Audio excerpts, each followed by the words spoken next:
네, 반갑습니다. 저는 미주 장신대 전문 코칭 석사과정 교수이자 GCLA 전임 강사 주하영이라고 합니다. 지난주에 이어 미셔널 코칭 마지막 강의를 맡게 되었습니다. 마지막 강의의 주제는 자녀 코칭이라는 주제를 가지고 왔는데요. 우리 현지에 계신 선교사님들께서도 사실 자녀 문제에 있어서는 여러 가지 생각들이 많으실 겁니다. 짧은 시간 강의를 드릴 거지만 그 안에서 여러분들 조금 어느 정도 또 메시지를 좀 가져가셨으면 좋겠다라고 생각을 합니다. 제 소개부터 먼저 드리도록 할게요. 저는 현재 지금 베트남에 있습니다. 베트남에서 에스네 베트남이라는, 코칭 펌을 이제 오픈을 한 지 1년 됐네요. 그래서 현지에 있는 기업과 또 부모들 대상으로 코칭을 널리 알리고자 또 코칭을 가지고 도구를 활용해서 사역을 하고 있습니다. 저는 2016년도에 엄마의 질문 수업이라는 책을 출간을 했는데, 원래 저는 비즈니스 코칭을 조금 오랫동안 하다가, 이 코칭을 가정에서부터 뭔가 확산을 시켜야 되겠다, 뿌리를 내려야 되겠다라는 사명으로, 비즈니스 코칭을 또 가정에 맞게, 자녀에 맞게, 음, 제가 풀어서 강의안을 개발을 했고, 그걸 가지고 책으로 엮은, 부분입니다. 나름대로는 으뜸서로 선정이 돼서 잘 팔렸습니다. 네, 혹시 기회가 되신다면 여러분들도 한번 이북으로 만나보실 수 있겠네요. 우선 제가 오늘 교육을 준비하면서 이제 전 세계에 계신 우리 선교사님들에 대해서 한번 생각을 해봤습니다. 우리 선교사님들의 공통점이라고 한다면 정말 하나님의 말씀에 순종을 하고 사명과 또 목표를 공통적으로 가지고 지금 그곳에서 내 삶을 내어드린 분들이실 거라고 생각을 합니다. 그래서 배우자를 만날 때도 내 가치와 내 사명을 함께 할 수 있는 동반자를 만나셨을 것이고 만나고자 하실 거예요. 그런데 이제 자녀는 사실 그렇지 않은 경우들이 있습니다. 나의 의지와 아이들의 어떤 결정에 의해서 일어나지 않은 경우들이 많기 때문에 우리가 같은 공간에 있음에도 불구하고 어떤 자녀는 참 내 뜻을 함께하는 자녀가 있는 반면에 또 그렇지 않은 자녀가 있을 수도 있어요. 꼭 그게 선교 현장에서뿐만 아니라 우리가 일반적인 가정에서도 흔하게 일어나는 부분이라고 생각을 합니다. 그리고 또 자녀는 참 아이러니하게 나의 에고가 많이 들어가죠. 저도 부모 코치로 이렇게 오랫동안 많은 부모들을 만나고 교육하고 훈련을 하고 있지만 사실 제 아이만큼은 또 제 생각과 제 에고가 너무 많이 들어가서 이 부모 코치가 맞냐라고 하는 제 스스로 의문을 가지는 때도 있습니다. 그래서 늘 항상 기도하고 정말 항상 정말 하나님이 말씀하시는 부모다움은 뭘까를 생각을 하고 나아가지 않으면 어, 자녀로부터 부모가 거울 효과를 보여줄 수 없죠. 그래서 부모의 역할에는 여러 가지가 있지만 가장 중요하게 생각하는 게 저는 객관적인 거울이 되어야 된다고 생각을 합니다. 부모에게, 그러니까 자녀에게 객관적인 거울이 되어야 되는 것이 어떻게 보면 부모의 역할이죠. 저도 이제 아이들을 양육을 하는, 저는 아들 둘을 둔 엄마이기도 한데 아들들을 양육하는 과정에서 제가 그렇게 하지 못하면서 아이들에게 요구할 때 가장 신뢰감이 떨어지는 경우들이 생기죠. 두 번째는 생각의 파트너가 되어야 되는 역할을 해야 됩니다. 생각의 파트너. 그래서 아이들의 생각을 평가하고 판단하고 혹은 지적하고 훈계하는 방식이 아니라 이 아이가 생각하고 있는 것들에 대해서 함께 생각을 해보고 그 문제에 대해서 함께 해결책을 찾아가고 또 공감하고 들어주고 그러한 부분들이 굉장히 필요하죠. 그리고 마지막 역할은 우리 자녀에게 변화 촉진자로서의 역할을 해야 된다라는 겁니다. 자녀가 머물러 있거나 고인물이 되는 것이 아니라 변화 발전을 하는 과정에 부모로서의 역할이 필요할 겁니다. 세상에 많은 부모들이 지금은 이제 자녀가 우상이 되어서 사실 자녀 중심으로 가정이 움직이는 경우들이 많습니다. 때로는 또 부모들이 그러다 보니까 정말 많은 정보들을 가지고 있고 어찌 보면은 전문가보다 더 많은 전문가다운 정보와 삶을 살아가는 경우들도 있습니다. 그런데 우리가 사실 여러분들 선교사님들께서는 현장에서 사역하시느라 또 정말 여러 가지 바쁜 상황으로 인해서 그 아이들에 대한 양육에 있어서는 살짝 놓치는 경우들도 가끔씩 있으실 수 있습니다. 하지만 그것이 우리가 세상에서 보는 것처럼 아이가 정말 우상이 되어서 그렇게 양육을 하라는 말씀이 아니라 코칭이라는 도구를 가지고 당연히 성경적 가르침을 기반으로 이렇게 나아갈 수 있다면 정말 아이가 우리가 원하는 하나님이 보시기에 정말 음, 정말 답다, 라는 모습으로 나아갈 수 있지 않을까라는 생각을 합니다. 제가 강의를 준비하면서 시를, 네, 한 편을 찾았는데요. 한번 제가 읽어보도록 할게요. 같은 날, 같은 가격으로 똑같이 사온 화분 두 개가 있다고 해도 어떻게 키우느냐에 따라서 화분 속 꽃나무는 완전히 다른 모습을 띠게 된다. 제때 물을 주고 잎도 닦아주고 햇빛도 적당하게 쬐어주면 통풍까지 신경 써준다면 정말 두말할 나위 없이 크게 자라겠지만 물을 너무 많이 주거나 오히려 적게 주고 햇빛과 바람 역시 적당하게 조절해주지 못하는 꽃나무는 금세 시들어 버리거나 뿌리가 썩어버린다. 물론 이 시에서 이야기하는 바는 여러 가지가 있을 수 있겠으나, 제가 좀 저의 방식으로 한번 생각을 해봤을 때, 저희 집에, 이제 한국에 있을 때, 저희 집에 한 10년이 넘은 꽃나무가 있었어요. 시아버지가 저희 이사할 때, 이것을 선물로 주셨는데, 그때 주시면서 하셨던 말씀이 아직도 기억이 납니다. 저를 너무나 잘 아셨던 것 같아요. 뭐라고 말씀하셨냐면, 아가, 이 꽃은 잊을만 하면 물 주면 된다. 잊을만 하면 물 주면 된다라고 말씀하셨어요. 그래서 정말 잊을만 할 때 물을 줬더니 정말 10년 넘게, 그러니까 저희가 지금 베트남 이주하면서 그 꽃나무는 시아버지 댁에 다시 갖다 드리긴 했지만 10년 넘게 키울 수 있었던 이유기도 합니다. 그런데 저희 둘째 아들이 집에서, 유치원에서 예전에 그 방울토마토 모종을 가지고 온 적이 있었어요. 그 아이가 그 정말 고사리만한 손으로 주면서 엄마 이거 매일매일 물 줘야 돼 라고 얘기를 하는 거야. 그래서 엄마 매일 아침 일어나면 이거 물 줬어? 물 줬어? 체크할 정도로. 그런데 하루만 물을 주지 않아도 금세 그 잎이 시들어 버려요. 그러니까 축 처져 버려요. 그 다음날 주지 않으면 당연히 시들어 버리겠죠. 매일매일 물 주고 관리를 해야 되는 꽃나무가 있는 반면에 정말 하루도 잊을만 하면 물을 줘도 되는 꽃나무가 있죠. 우리 자녀도 마찬가지입니다. 첫째 아이는 사실 좀 자랑을 하자면 손이 안 가는 아이예요. 그런데요, 단 한 군데 손 가는 게 먹는 거, 음식에 관심이 없는 아이예요. 그래서 한 숟갈만 더 먹자, 한 숟갈만 더 먹자 해야지 먹는 아이고요. 나머지는 본인이 아침에 일어나면 숙제 쫙 하고 그냥 알아서 착착착착 합니다. 둘째 아이는요, 정말 먹는 거 하나만큼은 손 가지 않는 아이예요. 때 되면 배고프고요. 밥을 정말 잘 챙겨 먹고요. 거의 만 1세부터 갈비를 뜯었던 아이였던 것 같아요. 다르잖아요. 근데 나머지 부분은 손이 많이 가는 친구예요. 그런데 만약에 제가 둘째 아이를 대상으로 너는 형은 그렇지 않은데 너는 왜 그러니? 너 왜 이렇게 스스로 할 수 있는 게 없니? 라고 이야기를 한다면 이 아이는 평생 형의 그늘에 가려서 이 아이의 강점을 발견하지 못하고 어떤 자격지심을 가지고 또 부모와의 내면적 갈등을 가지고 살아갈지도 몰라요.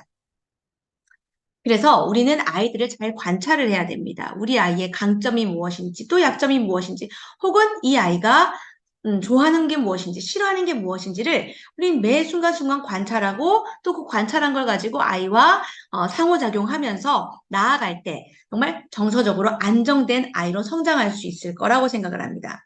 자, 두 번째는요, 우리 부모에게도 유형이 있습니다. 부모에게도 당연히 유형이 있겠죠.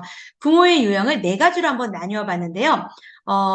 일단 자율성과 역량을 바탕으로 한번 나뉘어 봤습니다. 네 가지 유형이 있는데요. 여기 보시면 부모의 역량이 낮은데 자율성이 높은 유형을요, 방치형 유형이라고 하죠. 부모의 역량은 낮아요. 그런데 아이들에게 자율성을 너무 부여합니다. 그랬을 때 어떤 일이 일어날지 머릿속으로 한번 상상을 한번 해보도록 할게요. 이따가 정리해 드릴게요. 두 번째는요, 반대로 부모의 역량은 높으나 자율성이 없어요. 부모는 많은 정보를 가지고 있고 어떻게 이 아이를 양육해야 되는지 너무 알고 있지만 아이에게 자율성을 부여하지 않아. 그랬을 때 이 아이가 어떻게 되는지 또 생각을 해봅니다. 세 번째는 아지평. 부모 역량도 낮고 자율성도 낮아요. 부모가 잘 알지 못하는데, 네, 아이에게 또 자율성도 부여하지 않고. 그러다 보니까 소위 우리가 똥꼬집이라고도 얘기를 합니다. 옳지 않은 것들을 또 고집 부리는 경우들도 있어요. 변화되어 있는 사회에 우리가 잘 적응하지 못하고, 예전의 방식을 고수한다든지, 이런 부분들도 있을 수 있겠죠.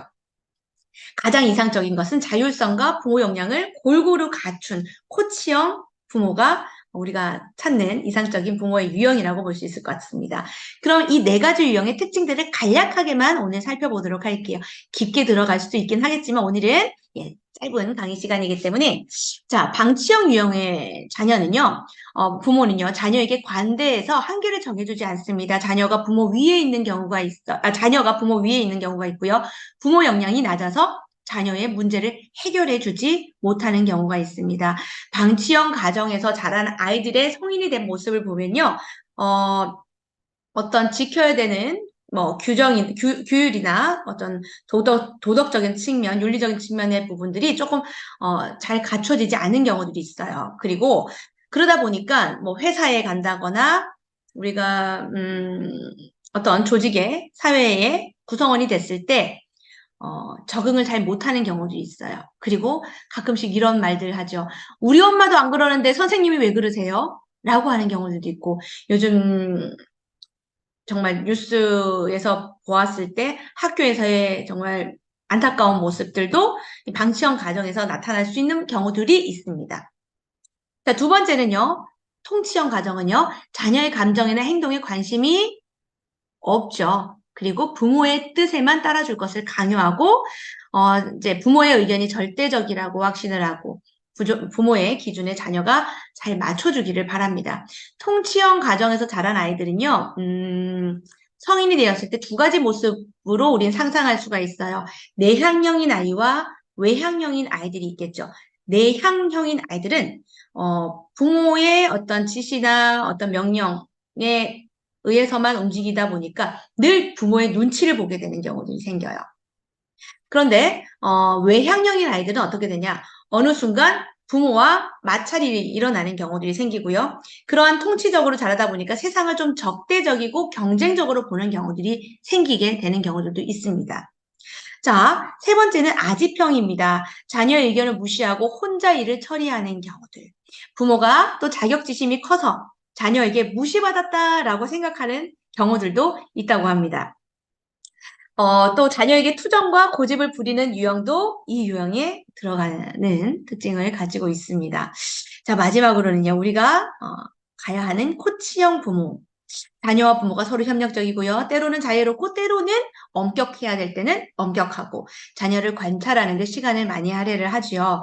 이 관찰이라는 게 우리가 생각하는 이런 관찰도 있겠지만 자녀의 이야기를 정말 내 모든 것들을 내려놓고 들어주는 경청에서부터 시작을 할 수도 있을 것 같습니다. 개방적인 태도로 자녀의 생각을 경청하는 것이 코칭형의 특징들을 가지고 있습니다.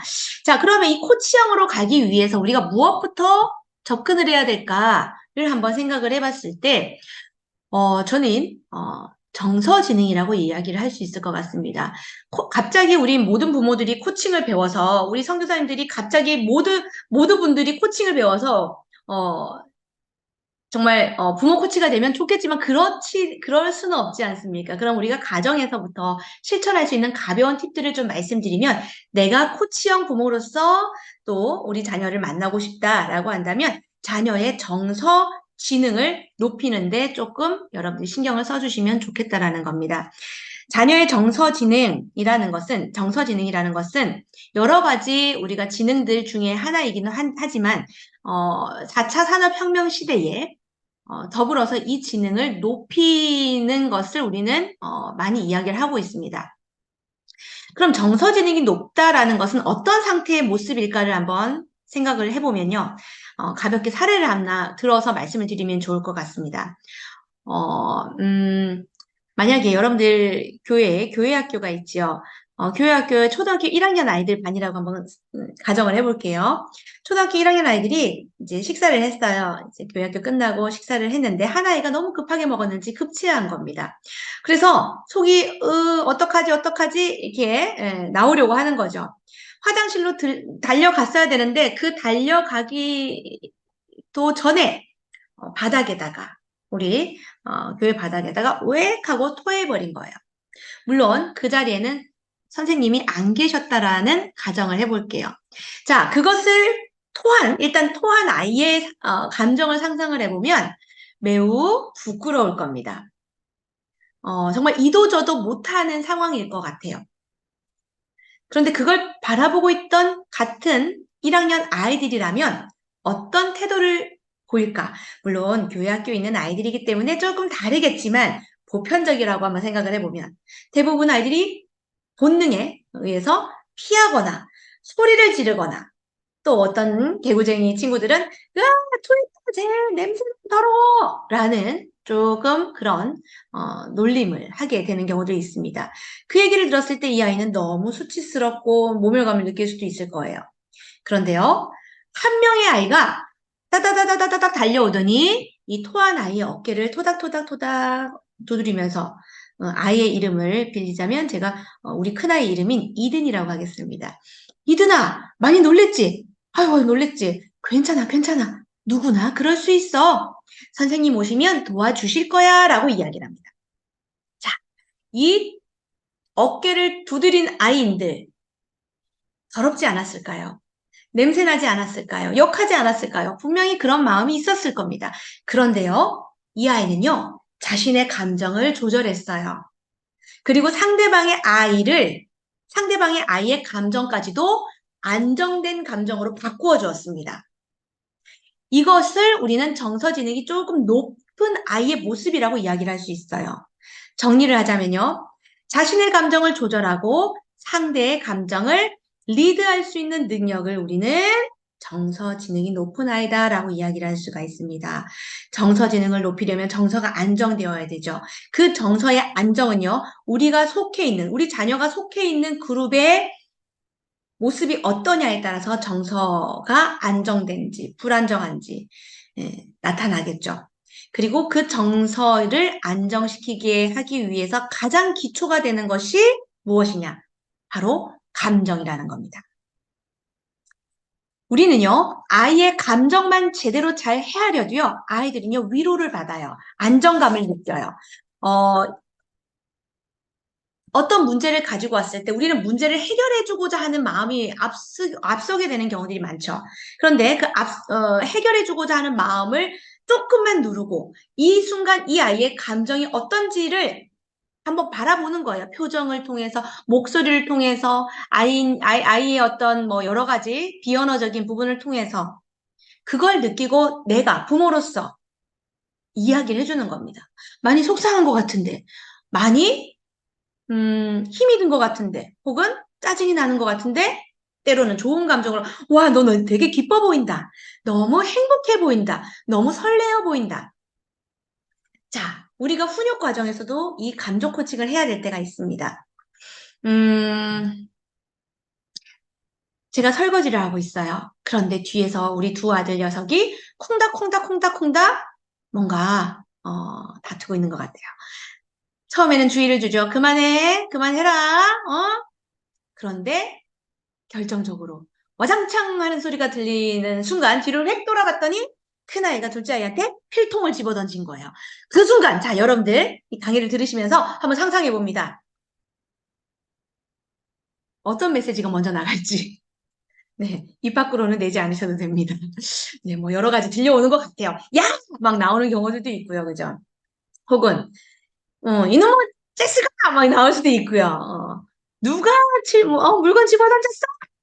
뭐 이런 경우들도 있으시고 아주 고상하신 또 우리 선교사님들은 얘들아 이러면 곤란하다라고 하시는 분들도 그 중에는 계시겠고요.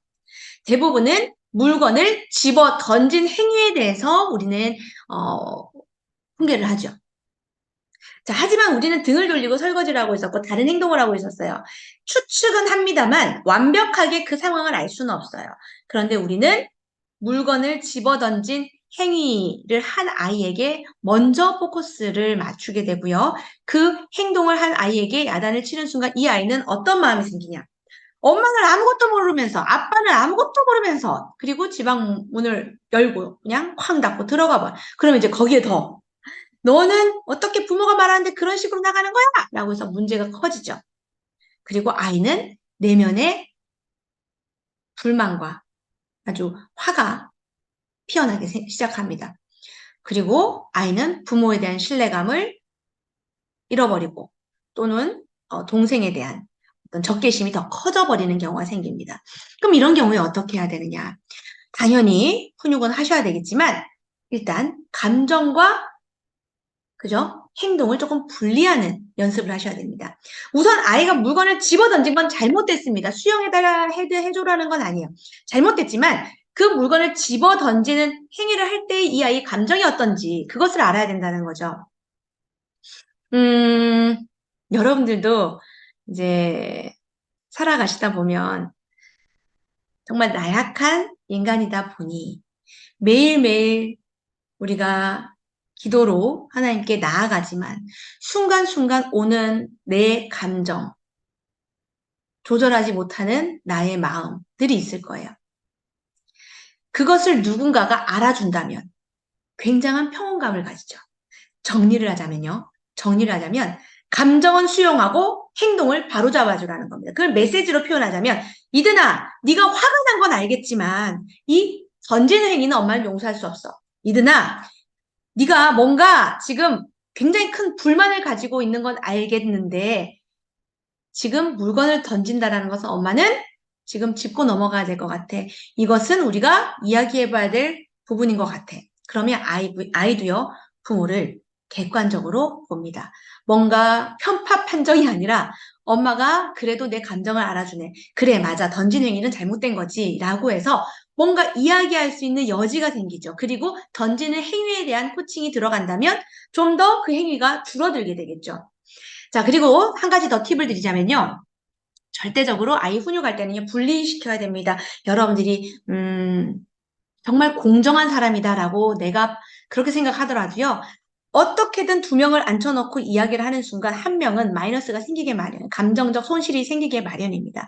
그래서 분리를 하고요. 그리고 한 명과 한 명과 대화할 때 간단하게 프로세스를 말씀드리면 첫 번째, 아이 이야기를 무조건 들으세요. 아이가 거짓말 할 수도 있습니다. 왜? 부모에게 잘 보이고 싶어서요. 인정받고 싶어서요. 하지만 그냥 그걸 지적하지 마시고 그냥 들으세요. 그리고 아이의 마음을 공감해주라 그러셨죠. 너무 속상했겠다. 너무 힘들었겠다. 그런 상황이었다면 너도 화가 날 만하겠다. 그리고요, 두 번째는요, 그럼에도 불구하고 칭찬거리를 찾으시라는 겁니다. 이게 무슨 말이냐?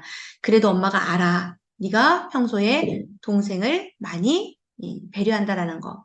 그럼에도 불구하고 네가 동생에게 많이 양보한다라는 거. 혹은 많이 챙겨주고 있는 거 엄마가 알고 있어. 이거는 진짜 그 아이를 관찰했을 때 모습을 이야기하셔도 되고요. 살짝은 네, 부모가 바라는 모습을 이야기하셔도 괜찮아요. 네. 그러면 이미 부모로부터 공감대를 형성받고 공감받고 또 칭찬까지 받았네요. 혼이 날 줄 알았는데 이 아이는 이미 부모에게 신뢰감을 그죠? 형성되어 있는 상태일 겁니다. 그리고 그 아이에게 뭐 묻지도 따지지도 말고 그냥 질문하시면 됩니다. 그래, 이드나, 너는 어떻게 하고 싶어? 이 상황을 어떻게 해결하고 싶으니? 라고 질문해도 되고요. 조금 더 어린아이라면 비유해서 얘기를 됩니다. 이드나, 네가 손흥민 선수를 그렇게 좋아하는데 그 멋진 손흥민 선수라면 이 상황을 어떻게 대처하겠니? 또 우리가 또 크리스찬 자녀들이기 때문에 우리 예수님의 마음으로 우리 한번 세상을 보자. 어떻게 할 것 같으니? 어떻게 하면 우리 예수님이 기뻐하실까? 혹은 어떻게 하면 우리가 예수님이 우리를 사랑하실까? 이렇게 이야기를 해줘도 아이들은 금세 어떻게 해야 되는지를 너무 잘 알아요. 너무 잘 알아요. 다만 내가 본능이 그게 잘 되지 않기 때문에 그것도 기다려주는 게 필요하죠. 언제 한번 해볼래? 그리고 엄마가 무엇을 도와주면 좋을까? 둘째 아이한테 가서 똑같이 합니다. 그런데요, 참 신기한 게 뭔지 아세요? 아직까지 우리 어린아이들일수록 아이들에게 하나님이 부모인 경우들이 많아요. 그래서 이미 모든 것들이 치유가 된 상태로 둘이 다시 만나면요. 무슨 일이 있었는지 모르게 같이 다시 놀고 있더라는 겁니다. 그래서 감정 코칭이라는 것을 우리는 다시 한번 새겨볼 필요성이 있을 것 같습니다. 자, 제가 영상을 하나 보여드릴 텐데요. 보실 때 한국팀 코치와 영국팀 코치가 어떻게 다른지를 한번 살펴보도록 하겠습니다. 잘했어, 원지 일로 와. 너무 잘했어. 규민이, 이뻐, 규민. 이뻐. 너무 잘했어. 좋아, 재밌어, 재밌어, 혜수야, 게임 재밌어. 혜수야. 즐기라고. 재밌다. 재밌지. 아, 형, 너 지금 여기서 공격하고 있잖아. 일로 와라, 윤아야, 원준아. 지금 잘해, 잘하는데 드리블이 너무 많어. 여기 지금 휘민이나 원준이가 지금 비어있거든, 이렇게. 센터링 해주던가 아니면 안으로 들어가서 패스해주라 했잖아. 안 그러면 슈팅. 그지? 있어. Fantastic start. What did we do well then? Pass him. Passing was fantastic. I nearly scored. Was that's right. Sit down for me. I scored. Right, listen. When Hugo gets the ball, where do you think we should go to receive it from him? Space. Space, but where? Where's the space normally? I know. Wings and Let's go then, chaps. me here. This Same one. No, other end. Oh no, hold on. 네, 짧은 영상을 보셨는데 어떤 차이를 느끼셨습니까? 한국팀 코치와 영국팀 상대팀 코치가 조금 다르죠, 대화가. 네. 우선 한국팀 코치는 들어와서 잘했어. 그런데 잘했는데 라고 이야기를 하죠. Yes, but 네. 우리는 잘한 것에 대해서는 정말 작게 칭찬을 하고 나머지에 대해서는 굉장히 지적하고 훈계하고 지시하고 명령하는 방식의 대화를 많이 채택을 합니다. 보시면은 네, 한 사람이 결정하고 전체가 따르고 코치만 많이 말을 합니다. 질문을 하지 않아요. 훈계하고 답을 제시하는 경우들이 있습니다. 자, 이렇게 해서 만약에 한국팀이 이긴다면 아마 그 지시받은 형호라는 아이는 영웅이 될 겁니다. 그런데요, 만약에 한국팀이 졌다라고 한다면 형호는 어떻게 될까요? 축구 꿈나무였던 형호는요, 축구를 하기 싫어진다거나 혹은 내가 너무 기량을 이렇게 발휘를 하니까 사람들의 시선을 주목받잖아. 그냥 적당히만 할래. 내 안에 있는 잠재력을 최대한 발휘하지 않게 될 수도 있습니다. 자, 궁극적인 목적이 뭐죠? 축구를 하는 데 있어서 궁극적 목적은 이기는 거예요. 골을 넣고 이기는 거예요. 그걸 하나만 생각을 했을 때 우리는 그럼 어떻게 대화를 해야 될까를 영국팀 코치를 통해서 알 수 있어요. 자, 아이들이 들어왔을 때 첫 메시지 기억하십니까? Fantastic이라고 이야기를 합니다. 자, 우리가 이 두 번째 후반전을 뛰기 위해서 에너지 레벨이 다운돼야 됩니까? 업돼야 됩니까? 당연히 업돼야 돼요. 기죽으면 안 돼요. 그런데 Fantastic이라고 하는 순간 이미 에너지 레벨이 상승됐습니다. 그리고 첫 번째 질문 기억하세요? 우리가 잘한 게 뭐지? 라는 질문을 했어요. 지고 있었을지도 몰라요. 상황은 몰라요. 하지만 우리가 잘한 게 뭐지? 라고 질문하는 이유가 뭘까?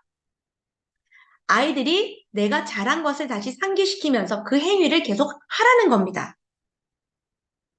어떠한 상황에서도 이 질문을 저는 꼭 했으면 좋겠다라고 생각해요. 우리가 감사기도하는 것처럼. 우리에게 정말 풍족하고 감사한 것들을 찾아내는 것처럼 아이에게도 우리가 잘한 게 뭐지? 이 안에서 우리가 좋은 측면을 한번 바라봤을 때 어떤 걸 찾을 수 있을까? 자, 그리고 아이들에게 목표 질문하죠. 우리 뭘 해야 돼? 그랬더니 아이들이 골을 넣고 싶어요. 맞아, 골 넣어야 돼. 골 넣으려면 어떻게 해야 되지? 패스를 잘해야 돼요. 맞아, 패스를 잘해야 돼. 그러려면 어디다가 패스를 해야 되지? 공간에다가 해야 돼요. 맞아. 그럼 공간은 어디 있지? 윙 쪽에 있어요. 맞아. 그럼 그렇게 해. 그라운드를 뛰는 것은 아이들입니다. 부모가 아니에요. 많은 세상의 부모들은 부모가 뛰고 있지요. 그런데 그렇게 했을 때 우리는 시너지를 발휘할 수가 없습니다. 자, 봅니다. 상대팀 코칭은 질문하고 참여하고 격려하고 생각하게 하고 결정하게 하고 질문을 하고 칭찬하고 공감하고 적극적으로 호응하고 답을 찾게 합니다. 이게 우리나라 코치와 상대팀 코치의 차이고요. 그리고 우리가 사실 선교 활동을 하면서도 나아가야 될 방향이기도 합니다. 자, 그러면 우리가 앞서 미셔널 코칭 때 여러 번 반복해서 들었던 얘기지만 코칭에는 스킬이 존재를 합니다. 그런데 스킬만 우리가 이야기를 하자면 너무 테크닉만 들어간 부분들이 있어서 진정성이 떨어질 수가 있어요. 그래서 평상시에 우리는 코칭적 대화를 해야 되고 앞서 말씀드렸던 감정 코칭이라든지 이런 부분들을 평상시에 해야 돼요. 왜 그러냐? 딱딱한 돌에다가 뭔가를 쑥 들어가게 하려면은 바늘을 넣으려고 하면 부러지거나 휘어져요. 근데 말랑말랑해진 공이 되어야 뭔가 쑥 들어가죠. 그런 것처럼 우리는 코칭적 문화와 환경이 베이스가 되어야 되고요. 그 안에서 제가 세 가지 스킬을 오늘 말씀을 드리려고 하는데요. 짧게 여러분들 이해하기 쉽게 사례를 바탕으로 말씀을 드려봅니다. 첫 번째는요, 경청입니다. 경청은요, 마음의 문을 여는 방식이에요. 사람은 말하고 싶은 욕구와 듣고 싶은 욕구가 있는데 누구나 듣고 싶은 욕구보다는 말하고 싶은 욕구가 강해요. 그래서 자녀의 이야기를 잘 들어주면 아이들이 소위 스트레스도 많이 해소할 수 있고요. 마음적 안정을 찾을 수도 있어요. 경청은 제대로 들어주는 거죠. 그러면 어떻게 듣는 것이 경청인지 이따가 말씀드릴 거고요. 질문은요, 생각을 여는 생각을 여는 스킬이기도 합니다. 제가 지금은 이제 영상으로 강의를 하고 있기 때문에 질문을 많이 못 드리지만 제가 강의를 할 때 사실 많이 질문을 드려요. 물론 그 질문을 통해서 교육받으시는 분들이 좀 긴장하기도 하지만 그 긴장과 함께 대답은 하지 않는다 하시더라도 생각을 합니다. 그리고 피드백을 통해서 이 행동을 강화하거나 또 변화하는 스킬이기도 하죠. 자, 우선 그러면 들린다. 그러니까 우리가 경청에 대해서 말씀드릴 건데요. 세 단계로 나뉠 수 있을 것 같아요. 들린다와 듣다와 경청한다. 다 다르죠.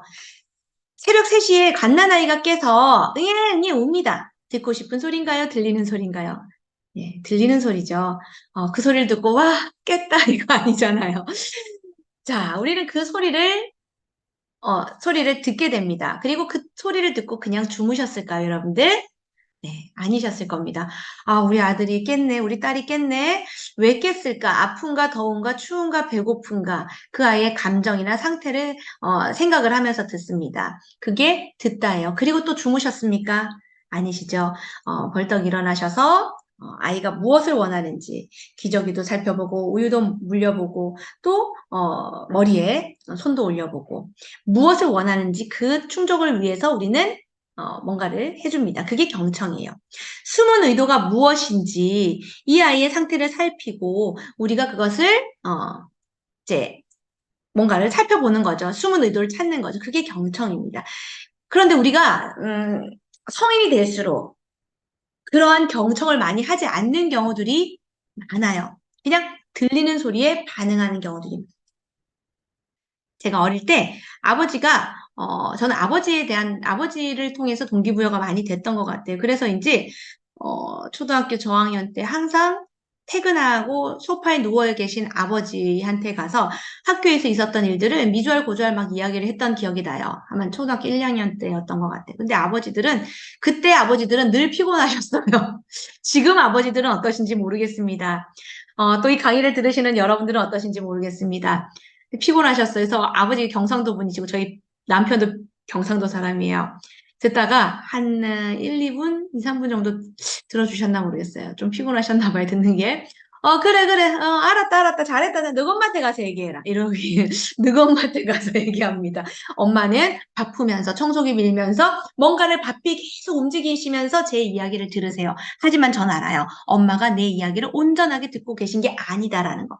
그리고 엄마는 그래도 아빠보다 반응이 나아요. 그래, 잘했네. 그래, 계속 그렇게 하면 돼. 하지만 온전하지 않았던 것 같아요. 왜? 제 세포에서는요, 알아요. 제가 처음 엄마, 아빠 했을 때 우리 부모의 반응이 어땠는지, 제가 걸음마를 처음 발을 띄었을 때 우리 부모님의 반응이 어땠는지를 아는데 지금의 반응은 이런 게 아닌 거예요. 하던 걸 멈추고 아이의 눈을 바라보면서 정말 그 아이 입장이 되어서 들어주는 게 경청이죠. 우리가 지금 양육 과정에서 10년만 인풋을 잘하면 아웃풋이 10년 후에 정말 건강하게 나온다고 얘기를 해요. 예를 들어서 태어나서 10년 동안 초등학교 3학년 정도까지 어떻게 인풋했느냐에 따라서 3학년 이후에 아이들이 부모를 대하는 태도가 달라지는 경우도 있어요. 이건 좀 깊게 들어가는 부분이 있어서 좀 패스를 하도록 하겠습니다. 자, 두 번째는요. 질문입니다. 질문은요, 가급적 닫힌 질문보다는 열린 질문을 하라라고 얘기를 합니다. 예를 들어서, 닫힌 질문은, 식사하셨어요? 얘들아, 밥 먹었니? 학교에 별일 없었어? 숙제했어? 학교에서 선생님 말씀 잘 들었어? 다 닫힌 질문이에요.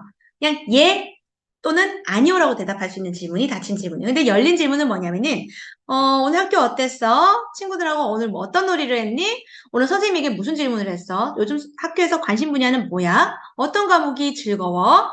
조금 더 문장으로 이야기할 수 있는. 그랬을 때 아이들이 말문이 트이고 부모에게 자신의 이야기를 하게 되거나, 또 그러는 과정에서 우리가 어떤 코칭 이슈를 발견할 수 있게 되는 경우들이 생기죠. 두 번째는요, 부정 질문보다는 긍정 질문을 하라라고 얘기를 합니다. 부정 질문은, 질문 중에 부정적인 메시지가 있는 것이, 부정적인 단어가 있는 것이 부정 질문. 가급적이면 긍정 질문으로 이야기를 하면 좋겠죠. 안 되는 이유가 뭐니? 왜 이걸 못하니? 문제가 뭐야? 저 또 아버지가 너무 나쁜 사람 같이 비춰지는데, 경상도 분이 무뚝뚝하셔요. 근데 그래도 굉장히 변화에 빠르셨던 것 같아요. 그때 한창 민주화에 막 얘기하셨을 때, 제 중학교 한 2학년 때, 모두 다 뭐, 이제 그때가 제 기억으로는 노태우, 김영삼 정권 때였던 것 같은데, 기억이 가물가물합니다만, 제가 어릴 때 아까 얘기했잖아요. 아버지가 그렇게 내 얘기를 부모님이 그렇게 저의 얘기를 흥겹게 들어주시는 것이 아니다 보니까 점점 집에서 이야기하는 말수가 줄어들게 되죠. 그리고 3학년 이후에는 또래 집단이 형성이 되고 중학교 되면 이제 사춘기가 되어서 정말 말문을 닫게 되는 경우가 생겨요. 그때서야 문제의 심각성을 깨닫고 아버지가 너거 다 나와봐. 우리 집도 민주적으로 이제 대화를 시작하겠다라고 선포를 하십니다. 매주 수요일 오후 8시. 그래서 엄마는 델몬트 주스 아시죠? 아파야 먹었던 유리병에 들었던 그것을 한 병을 사오셨고요. 빨간색 자개상에 크리스탈 컵, 정말 손님 오셔야만 열 수 있는 그 컵에다가 주스를 따르고 대화를 시도하십니다. 그리고 그 첫 대화의 질문이 기억이 납니다. 저희 오빠를 향한 거였어요. 저희 오빠는 모범생이었습니다. 그럼에도 불구하고 질문을 이렇게 받았어요. 요즘 너에게 문제는 뭐니? 라고 질문. 그때 아버지의 톤으로 얘기하면 니는 요즘 문제가 뭐고? 이렇게 질문하셨죠. 근데 모범생이었던 오빠에게 문제가 있을 리가 있겠습니까? 문제 없는데요. 근데 아버지는 뭐라도 이야기를 해주길 바랬을 거예요. 그런데 문제가 없다고 하니 아버지가 당황을 하셔서 문제가 없어. 내가 봤을 땐 문제가 있는데? 그러면서 시선이 저한테 향했고 저에게 니는 뭐야? 라고 얘기하시는 거예요. 저는 그때 좀 까칠했던 중2 시절이었기 때문에 도대체 왜 이러시는데요? 결국 아버지의 뚜껑은 이렇게 열려버리시고 어머니를 향해서 니는 집에서 아들 교육을 어째 시키노? 그날로 대화는 단절이 되었습니다. 지금 생각하면 제가 정말 이 코칭을 배우길 잘했죠. 아버지를 온전하게 이해하게 됐죠. 아버지는 대화를 하고 싶었을 뿐이고요. 그리고 질문하는 방법을 모르셨던 것 뿐입니다. 정말 신세대 아버지셨던 거죠. 어떻게 보면. 그때 아버지가 만약에 대화를 하시려고 했다면 아마 말랑말랑하게 만드는 작업, 아까 얘기하신 것처럼 요즘 너희들 학교 생활하느라 힘들지, 고생 많지, 또 큰아들은 또 아들은 지금 고등학교 이제 2학년 이제 그죠? 그때 오빠가 1학년, 2학년 됐었으니까 고등학교 생활하느라 적응하느라 쉽지 않을 거야 라고 공감해주고 마음을 좀 만져주고 그래. 근데 요즘 우리 대화가 참 많이 없어진 것 같은데 어떻게 하면 우리가 조금 더 회복할 수 있을까? 어떻게 하면 좀 더 가정이 좀 더 좋은 방향으로 갈 수 있을까? 좀 개선할 수 있을까? 우리 관계가 좀 더 호전될 수 있을까? 이런 질문들을 했으면 어땠을까라는 생각을 합니다. 자, 마지막으로는요. 과거 질문보다는 미래 질문을 해라라고 얘기를 합니다. 아이가 도자기를 깼어요. 아끼던 도자기를 깼어요. 자, 이미 일어난 일이잖아요. 이미 일어난 일이에요. 근데 우린 대부분 어떻게 지만 이거 왜 그랬어? 누가 그랬어? 라고 얘기를 합니다. 이미 일어났어요. 그런데 우리가 과거 질문을 하는 순간 아이들은 100만 가지의 핑계거리를 댈 겁니다. 동생이 어째가지고요. 이게 어떻게 해가지고요. 뭐 없는 얘기도 갖다 붙일 수 있어요. 자, 우리는 일상에서 이미 일어난 일들에 대해 자꾸 그것을 문제화시키는 경우들이 생깁니다. 우리가 가야 될 방향은 이 문제가 다시 반복되지 않는 것이 목적이라고 말씀을 드렸잖아요. 이 아이가 자주 실수를 하는 경우가 있다면 이 문제를 개선하기 위해서 질문을 바꿔버리는 거예요. 우리 큰아이는 5살 때, 4살 때였던 것 같아요. 애가 조금 언어를 빨리 터득을 해서 말을 쫑알쫑알 정말 네, 잘했어요. 근데 이 엎질르는, 자꾸 이렇게 컵을 엎질르는 식사 자리에서 엎질르는 습관이 있었던 것 같아요. 그래서 제가 이거를 어떻게 할까 하다가 한번 물어봤어요. 이드나, 우리 컵을 자주 엎지르는 것 같은데, 물을 자꾸 엎지르는 것 같은데, 어떻게 하면 우리가 물을 엎지르지 않을 수 있을까? 어떻게 하면 조금 더, 좋은 모습일까? 라고 한번 질문을 했었던 기억이 납니다. 그때 그 아이가 눈을 동그랗게 뜨고, 눈도 이렇게 착 찢었는데, 눈을 동그랗게 뜨니까 얼마나 귀엽겠어요. 그런데 그걸 저한테 이렇게 얘기합니다. 엄마가 물을 이쪽에다가 주지 않으면 되잖아! 라고 얘기합니다. 그 말은 제가 잘 파악을 했더니 아이가 오른손잡이인데 제가 오른쪽에다가 물컵을 놔뒀어요, 항상. 근데 반찬을 가운데 두잖아요. 그러니까 이 아이의 앉아있는 위치와 반찬이 놔둔 위치가 이렇게 크로스로 가게 되는 위치였던 거예요. 그래서 맞네. 그래서 물잔을 밥그릇 왼쪽 편에다가 두어보았어요. 그 이후로는 물을 엎지르는 일이 발생하지 않았어요. 참 신기한 일이죠. 그래서 우리가 가벼운 질문을 하나 바꿨음에도 불구하고 아이들의 어떤 태도나 아니면 습관들도 개선할 수 있는 가벼운 사례를 말씀을 드렸습니다. 자, 마지막으로는요, 피드백인데요. 피드백에는 2가지가 있습니다. 긍정적 피드백, 그 다음 뭘까요? 네. 부정적 아닙니다. 부정적 피드백은 지금 아마 많이 하고 계실 겁니다. 그건 잔소리고요. 우리는 발전적 피드백이라고 얘기합니다. 긍정적 피드백과 발전적 피드백이라고 이야기를 하는데 긍정적 피드백은 우리가 많이 알고 있는 칭찬, 인정이라고 얘기를 할 수 있지요. 근데 칭찬을 참 잘 못하는 사람들이에요. 예. 그냥 우리 칭찬한다 그러면 오 잘했어 잘했어 오 잘했어 잘했다 못했다는 평가거든요. 평가 그냥. 그래서 우리 어린 아이들일수록 더 많은 리액션을 원해요. 엄마 더. 그래서 엄마가 그냥 정말 잘했어. 정말 잘했어. 이렇게 되는 경우인데 이게 아니라 가볍게 여러분들 무엇에 포커스를 맞추면 되는지를 알려드릴게요. 행동과 사람과 감사해서 사람의 포커스를 맞추는 거예요. 행동 25%, 사람 50%, 감사 25% 정도 생각하시면 좋을 것 같아요. 다시 말하면 행동은요, 일어난 사실, 팩트예요. 그 행동은 가볍게 25%를 언급을 하고요. 그리고 그 행동을 하게 된 아이의 동기나 수고스러움이나 애씀이나 노력, 이런 것들을 부각시켜주고, 그리고 그것에 대한 부모의 감사나 부모의 감정을 이야기해주면 돼요.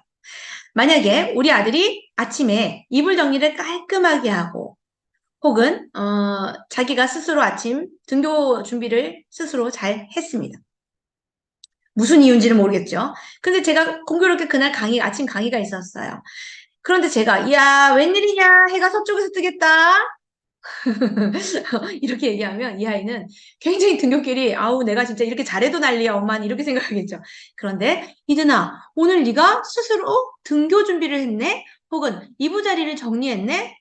와 이든아 네가 이렇게 바쁜 와중에도 스스로 이렇게 하는 모습을 보니 엄마가 너무 대견하다. 혹은 네 나이에 이거 쉽지 않은 일들일 텐데 혹은 네가 엄마와의 약속을 지켜내는 모습을 보니 이런 것들이 사람의 포커스가 되는 거죠. 이 아이가 노력한 모습들. 엄마가 얼마나 감사한지 몰라. 혹은 엄마가 얼마나 도움이 되는지 몰라. 자, 피드백을 했을 때, 긍정적 피드백을 했을 때 사람의 포커스를 두는 것. 그렇게 했을 때 무엇에 강점을 두냐면요. 그 행동을 계속 유지하고 싶어하는 동기가 생기죠. 그리고 그 행동을 반복하고 싶고 더 잘하고 싶은 마음들이 생깁니다. 2번째는요. 발전적 피드백은요. 바람직하지 않은 행동의 중지 및 바람직한 행동으로의 변화지요. 아이들이 잘 하지 못하는 행동들이 있을 때 우리는 지적하거나 지시하거나 명령하거나 훈계를 하는 것이 아니라 피드백을 통해서 바람직한 방향으로 나아가는 거예요. 자, 이것도 한번 예를 들어보면 아이가 지각을 하는 습관이 있는 아이들이 있을 수 있어요. 그러면 야, 너 오늘도 지각하겠어? 너 이렇게 늦잠 자면 어떡해? 정말 이러기야? 아침마다 전쟁인 가정들이 있죠. 그런데 이 아이는요, 자기가 5분, 10분 지각하는 게, 뭐, 그럴 수도 있지. 엄마는 이렇게 뻑뻑하게, 아빠는 뭘 그렇게 해. 별 대수롭지 않다라고 생각할 수 있어요. 그런데 이것을 어떻게 행동 20%, 영향을 50%, 그리고 결과 25%를 생각을 해서 이야기를 해보면요. 이드나, 이렇게 지각을 자주 하게 되면, 이게 뭐예요? 행동, 팩트죠? 지각하는 행동을 하게 되면 어디에 영향을 끼칠 수 있는지를 여러분들 환경의 상황에 따라 달라질 수 있을 것 같아요. 저희 만약에 예전에 한국에 있을 때 다니던 학교 같은 경우는 독서 시간이 아침에 항상 오자마자 독서를 해요. 그런데 이 아이가 드르륵 교실문을 열고 들어가면 독서에 열중하고 있는 아이들의 집중력을 흐릴 수가 있을 거예요. 또는 선생님 다른 것들은 참 잘하고 있는데 이 지각하는 습관 때문에 아이의 어떤 신뢰도가 떨어질 수도 있을 거고요. 여러 가지 영향이 미칠 수 있을 거예요. 그것을 언급하는 거예요. 너의 이 지각하는 행동은 친구들의 집중력을 흐트려질 수가 있게 해. 혹은 쌓아왔던 너의 신뢰를 떨어뜨리게 할 수 있을 것 같을 것 같아. 혹은 그 이상의 다른 것들. 그래서 내일부터는 이 부분 좀 신경 썼으면 좋겠어 라고 마무리해도 되고요. 조금 여유가 있다면 우리가 어떻게 노력을 한번 해볼까? 엄마가 무엇을 도와주면 좋겠니? 어떻게 하면 이걸 좀 개선할 수 있을까? 코칭적으로 또 질문으로 연결해서 이 문제를 같이 해결할 수 있는 방법들을 찾고 또 그것을 실행할 수 있게 우리가 부모로서 동반자가 되어줄 수 있을 거라고 생각을 합니다. 자, 이렇게 해서 제가 오늘 강의를 좀 마무리를 하려고 하는데요. 아까 제가 이제 소속되어서 강의하게 될 학교에 대해서 잠깐 언급을 했습니다. 코칭은 여러분들이 사역 현장에서 또 선교 현장에서 사실 누구를 만나도 필요한 도구입니다. 그리고 이 도구를 가지고 우리가 생활했을 때 정말 저는 제 개인적으로는 효과를 봤다라고 얘기를 할 수 있을 것 같아요. 간단하게 제 간증 아닌 간증을 드리면서 말씀 마무리를 하려고 하는데 저는 원래 컨설턴트로서 2005년 그러니까 강사로 기업 교육 강사로 이제 시작을 했습니다. 그러다가 코칭을 2013년 정도 그때부터 알게 됐어요. 그렇게 하다가 어느 날 제가 이제 책을 한 권 써야 되겠다라는 마음이 있어서 둘째를 임신했었을 때였나 출산했을 때였나 2016년도 마무리였으니까 그 과정이었던 것 같네요. 출산하고 막 둘째 출산하고 막 제가 왜 그렇게 바삐 살았는지 모르겠습니다만 그런데 이게 현실적으로 쉽지 않잖아요. 강의 활동도 하고 책도 쓰고 또 뭐 가정에서 주부로서 역할도 해야 되고 그때는 또 조그만 회사를 운영하고 있었기 때문에 회사도 출근해야 되고 저 혼자서 고생은 사서 하고 있었던 것 같아요. 그런데 이 인정을 받고 싶어 하는 어떤 제 내면의 욕구가 있었는데 그것을 정말 하나님께 요구하면 됐었던 부분인데 이게 남편에게 자꾸 요구를 했던 부분들이 있다 보니까 남편하고의 갈등도 좀 있었던 것 같아요. 근데 제가 멘토 코치에게 책을 12월까지 원고를 내야 되는 상황이었기 때문에 그때가 뭐 9월, 10월이었던 것 같아요. 반밖에 쓰지 못했던 주제를 가지고 반밖에 쓰지 못했던 상황이다 보니 그 주제로 코칭을 받고 있었어요. 그리고 한 20분 정도를 거의 20, 30분 정도를 저의 멘토 코치가 제 하소연을 쭉 들어주는 겁니다. 너무 잘 들어주니까 정말 있는 얘기 없는 얘기 다 한 것 같아요. 남편 흉도 봤다가 뭐 제 살아왔던 얘기도 했다가 그리고 목표는 책을 쓰는 거였죠. 그런데 그 내면에 제가 힘듦을 이야기를 했을 때 우리 멘토 코치님께서 질문을 몇 가지 해주셨는데 거기서 제가 울림이 있었던 거예요. 조양 코치가 이렇게 수고하는 거 이런 부분들 정말 하나님 다 보고 계실 거고 다 알고 계실 거다. 그러면서 질문했던 게 만약에 지금 우리 코칭 이 공간에 주님이 함께 하시다 라고 느끼면서 한번 지금 뭐라고 말씀하시는지 음성을 한번 들어봤으면 좋겠다. 그리고 제가 잠깐 눈을 감고 하나의 음성에 귀를 기울였는데 그때 제가 이제 눈물이 펑펑 쏟아지면서 느꼈던 게 저는 사람한테 인정을 받고자 했던 부분들이 컸던 거예요. 특히나 가까운 부모나 혹은 남편한테 제 수고스러움과 인정을 받고자 했던 것들이 컸던 거예요. 그런데 하나님께서 이렇게 말씀하셨어요. 아영아, 내가 다 보고 있어. 내가 다 너를 세고 있고, 너가 열심히 살아가고 있고, 하고 있는 것을 다 인정하고, 세고 있는데, 무엇이 더 필요하니? 라는 이야기를 하셨어요. 그때 제가 사실 책 쓰는 데 있어서 핑계 아닌 핑계들을 다 대고 있었는데 모든 것들이 한 번에 해결이 되면서 그 다음 코칭 질문에서 그러면 주하영 코치 무엇부터 한번 해볼 수 있을까요? 없는 시간이지만 그래도 쪼개서 한다면 어떤 걸 어느 시간 한번 마련해 볼 수 있을까요? 했더니 이실직고 다 얘기를 하게 되더라고요. 아이 재우고 제가 드라마를 봤던 시간들이 있었습니다. 그 시간을 쪼개서 어떻게 여기서 시간을 쪼개서 한번 해보겠습니다. 정말 3개월 안에 마무리 50%의 책을 완성할 수 있었던 경험을 하면서 코칭이 이거다. 정말 이거다. 이것을 나는 써야겠다라고 다짐했던 경험들이 있습니다. 그래서 여러분들도 오늘 어떤 울림이 있으셨는지 모르겠지만 미주 장신대에서 만나볼 수 있는 기회가 있었으면 좋겠고요. 그 교육 과정에서는 이러한 교육들을 여러분들한테 제공을 하고 있다는 거 제가 팁을 드리면서 오늘 강의 마무리할까 합니다. 끝까지 경청해 주셔서 진심으로 감사합니다. 마치겠습니다.